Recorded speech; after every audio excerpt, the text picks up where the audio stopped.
नमस्कार, good evening. आज हम बात करेंगे department of industry geological wing में निकली वैकेंसीज के बारे में। इस वीडियो में हम डिटेल में जानेंगे कितनी पोस्ट है और क्या क्वालिफिकेशन रखी गई है और किस तरह से आपकी सिलेक्शन होगी, साथ ही साथ क्या एज क्राइटेरिया है, सब कुछ डिटेल में हम जानेंगे।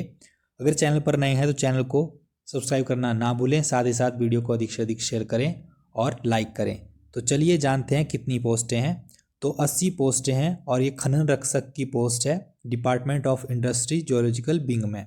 अब बात करते हैं कि इसके लिए क्या क्वालिफिकेशन रखी गई है। क्वालिफिकेशन की बात करें तो कैंडिडेट का ग्रेजुएट होना अनिवार्य है किसी भी मान्यता प्राप्त संस्थान यूनिवर्सिटी से। और एज लिमिट की बात करें तो कैंडिडेट की एज 20 वर्ष से कम नहीं होनी चाहिए और 30 वर्ष से अधिक नहीं होनी चाहिए। अब बात करते हैं कि आपको कैसे अप्लाई करना है। अप्लाई करने के लिए आपको इनकी वेबसाइट emerginghimachal.hp.gov.in पर जाना है। वहाँ से आपको फॉर्म डाउनलोड करना है और उस पर अपनी सारी डिटेल भेजनी है। और साथ ही साथ आपको अपने जो भी एज के, क्वालिफिकेशन के, एक्सपीरियंस के जो भी आपके सर्टिफिकेट्स हैं वो उस एप्लीकेशन के साथ लगाने हैं। और आपको एप्लीकेशन जो है वो जनरल मैनेजर को भेजनी है। डिस्ट्रिक्ट इंडस्ट्री सेंटर को, अपनी डिस्ट्रिक्ट इंडस्ट्री सेंटर को आपको भेजनी है जनरल मैनेजर को एप्लीकेशन। और ये ऑफलाइन इसके लिए अप्लाई होगा। फीस भी आगे हम जानेंगे, आपको ड्राफ्ट बनाकर फीस भेजनी होगी। अब बात करते हैं कि किस डिस्ट्रिक्ट में कितनी पोस्ट हैं। तो माइनिंग ऑफिस बिलासपुर में 5 पोस्टें हैं खनन रक्षक की। माइनिंग ऑफिस चंबा में 5 है। माइनिंग ऑफिस हमीरपुर में 5 है। माइनिंग ऑफिस कांगड़ा धर्मशाला में 8 हैं। और माइनिंग ऑफिस किन्नौर रिकांगपिओ में 5 हैं। माइनिंग ऑफिस कुल्लू में 4 हैं। और माइनिंग ऑफिस लाहौल स्पीति में 3 है। और माइनिंग ऑफिस मंडी में 8 है। और mining office Nurpur district Kangra में 4 है। और माइनिंग ऑफिस सोलन में 8 है। और माइनिंग ऑफिस शिमला में 7 है। और माइनिंग ऑफिस सिरमौर नाहन में 8 हैं। और माइनिंग ऑफिस ऊना में 10 हैं। तो इस तरह से टोटल ये 80 पोस्टें हैं। अब बात करते हैं कि लास्ट डेट कब है।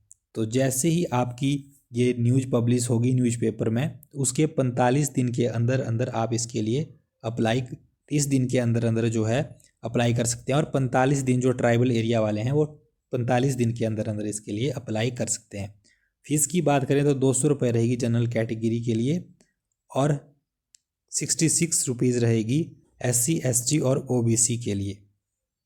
और आपको ड्राफ्ट बनाना है, IPO ड्राफ्ट बनाना है GM DIC of the district.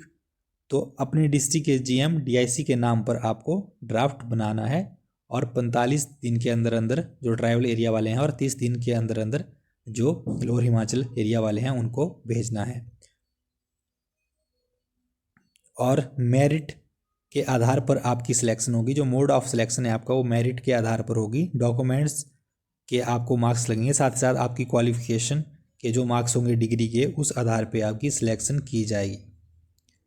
अब देखते हैं किस तरह से मार्क्स बांटे गए हैं। तो maximum percentage of marks, maximum 75 marks लगेंगे आपको परसेंटेज के। अगर आप EWS BPL फैमिली से हैं तो आपको 2 मार्क्स लगेंगे। अगर आप SC ST OBC फैमिली से हैं तो भी 2 मार्क्स लगेंगे। अगर आपके पास सर्टिफिकेट्स है कोई भी NCC NSS या फिर आप मेडल विनर है नेशनल लेवल स्पोर्ट्स कंपटीशन के, तो मैक्सिमम 5 मार्क्स होंगे इसके। अगर आप national level sports medal winner और NCC सर्टिफिकेट है आपके पास तो 5 मार्क्स लगेंगे। यानी कि आपको सर्टिफिकेट्स के जो आपके स्पोर्ट्स के होंगे उनके 5 मार्क्स लगेंगे। कोई window, divorce, destitute, single women या ऑर्फेन है तो उनको 3 मार्क्स लगेंगे। एक्सपीरियंस के आपको 3 मार्क्स लगेंगे। मैक्सिमम 1 साल का, 3 साल का मैं एक्सपीरियंस मान लो आपके पास है तो 1 ईयर का आपको 1 मार्क लगेगा। तो उस तरह से 3 मार्क्स आपको एक्सपीरियंस के लगेंगे। चाहे आप प्राइवेट सेक्टर का एक्सपीरियंस है आपके पास या आउटसोर्स बेस आप जॉब करते हैं या गवर्नमेंट सेक्टर का आपके पास एक्सपीरियंस है तो उसके भी आपको मार्क्स लगेंगे। अब बात करते हैं फिजिकल स्टैंडर्ड की। तो आपका इसमें ग्राउंड होगा, फिजिकल स्टैंडर्ड होगा। हाइट आपकी 165 सेंटीमीटर होनी चाहिए। आपकी 165 सेंटीमीटर हाइट होनी चाहिए मैन की मिनिमम। और चेस्ट जो है वो 79 सेंटीमीटर होनी चाहिए without expansion and 84 centimetre after expansion. Women की बात करें तो वीमन की जो हाइट है वो 150 सेंटीमीटर मिनिमम और chest minimum 74 centimetre without expansion and 79 after expansion.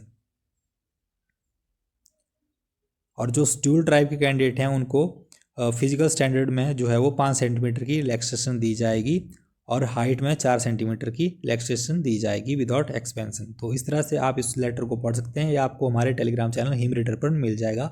साथ ही साथ आप हमारा टेलीग्राम चैनल और फेसबुक पेज ज्वाइन करना भी ना भूलें, वहाँ पर भी आपको ये सारी डिटेल दे दी जाएगी। अब फिजिकल एफिशिएंसी टेस्ट की बात करें तो मैन को जो है 14 सेकंड में 100 मीटर रेस पूरी करनी है और विमन को 17 सेकंड में 100 मीटर रेस पूरी करनी है। और 1500 मीटर रेस जो है वो 1500 मीटर की जो रेस है वो मैन को 10 मिनट में पूरी करनी है और विमन को 800 मीटर में पूरी करनी है। तो ये इसका फिजिकल स्टैंडर्ड का क्राइटेरिया रहेगा। अब बात करते हैं कि ये किस तरह की जॉब है और क्या आपकी जॉब रिस्पॉन्सिबिलिटी रहेगी, ये रेगुलर जॉब है या क्या है। The engagement of construction would be temporary, तो ये एक टेम्पररी तरह की जॉब है और आपको and the candidate recruited under the scheme shall have no right for regularisation. तो कैंडिडेट जिस स्कीम के तहत रिक्रूट किए जा रहे हैं उनको कोई हक नहीं है या उनको रेगुलर नहीं किया जाएगा, नो राइट फॉर रेगुलराइजेशन। तो based on the recommendation of selection committee this construction will be engaged by the director of industry department of HP initially for 1 year. तो 1 साल के लिए आपको रखा जाएगा और बाद में ये जो है आपका बढ़ाते रहेंगे आपके काम के हिसाब से, एक्सपीरियंस के हिसाब से आपकी जो है जॉब को 1-1 साल तक आपका कॉन्ट्रैक्ट ये बढ़ाते रहेंगे। आपकी अगर सेटिस्फैक्टरी परफॉर्मेंस रहेगी उसके हिसाब से आपका ये बढ़ाते रहेंगे। तो इस तरह से ये है। और खनन रक्षक को कहीं भी जॉब दी जा सकती है, स्टेट में हिमाचल प्रदेश में कहीं भी जॉब दी जा सकती है और फुल बेसिस पे काम करने के लिए इनको रखा जाएगा और 15,000 पर मंथ आपको सैलरी मिलेगी और 12 आपको साल की छुट्टियां मिलेगी, कैजुअल लीव महीने की 1 यानी 12 साल की छुट्टियां। और जो गेस्टेड हॉलीडे होते हैं संडे या जो भी गेस्टेड हॉलीडे होते हैं वो आपको सारे मिलेंगे। और 180 डे की आपको मैटरनिटी लीव मिलेगी और 45 डे की मैटरनिटी लीव मिलेगी अगर मिसकैरेज हुआ है या अबॉर्शन हुआ है तो उसके लिए फीमेल्स को 45 दिन की मैटरनिटी लीव मिलेगी और अन्य किसी तरह की लीव नहीं दी जाएगी। तो इस तरह से आप इस नोटिफिकेशन को पूरा पढ़ सकते हैं। तो खनन रक्षक को क्या काम करना होगा, खनन रक्षक को डेली जो है डायरी मेंटेन करनी होगी और ऑल रिकॉर्ड्स सारे रिकॉर्ड उसको रखने होंगे, उसने क्या काम किया दिन में और क्या क्या क्या जो भी मंथली बेसिस पे उसका जो है रिकॉर्ड वो चेक करा जाएगा। माइनिंग इंस्पेक्टर या असिस्टेंट माइनिंग इंस्पेक्टर और उसको रिकॉर्ड जो है माइनिंग ऑफिसर को रिकॉर्ड देना होगा, महीने में 1 बार जो रिकॉर्ड है वो सौंपा जाएगा, ऑफिस में वो रिकॉर्ड आपको बताना होगा। और रोल्स और रिस्पॉन्सिबिलिटीज़ क्या रहेंगी ये भी जानते हैं हम कि क्या रोल्स और रिस्पॉन्सिबिलिटी रहेगी। जो माइनिंग इंस्पेक्टर होगा या असिस्टेंट माइनिंग इंस्पेक्टर होगा वो कंट्रोलिंग ऑफिसर होगा खनन रक्षक का।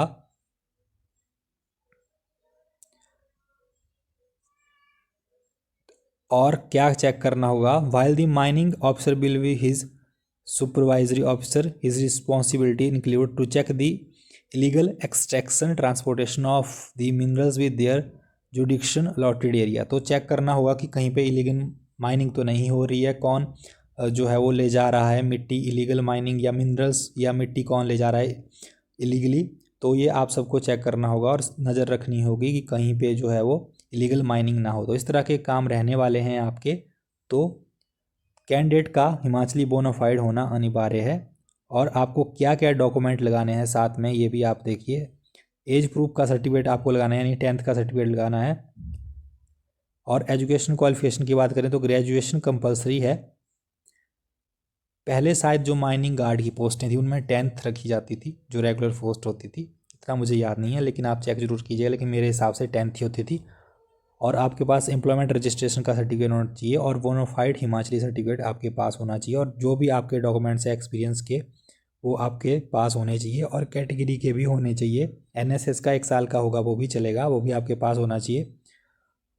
और सारे सर्टिफिकेट जो भी आपके होंगे वो आपको साथ लगाने हैं। तो इस तरह से ये थी इसकी पूर्ण जानकारी। उम्मीद है आपको वीडियो अच्छी लगी होगी। वीडियो अच्छी लगी तो वीडियो को लाइक जरूर करें और चैनल को सब्सक्राइब करना ना भूलें। जो भी इंटरेस्टेड कैंडिडेट हैं वो इसके लिए अप्लाई ज़रूर करें। धन्यवाद।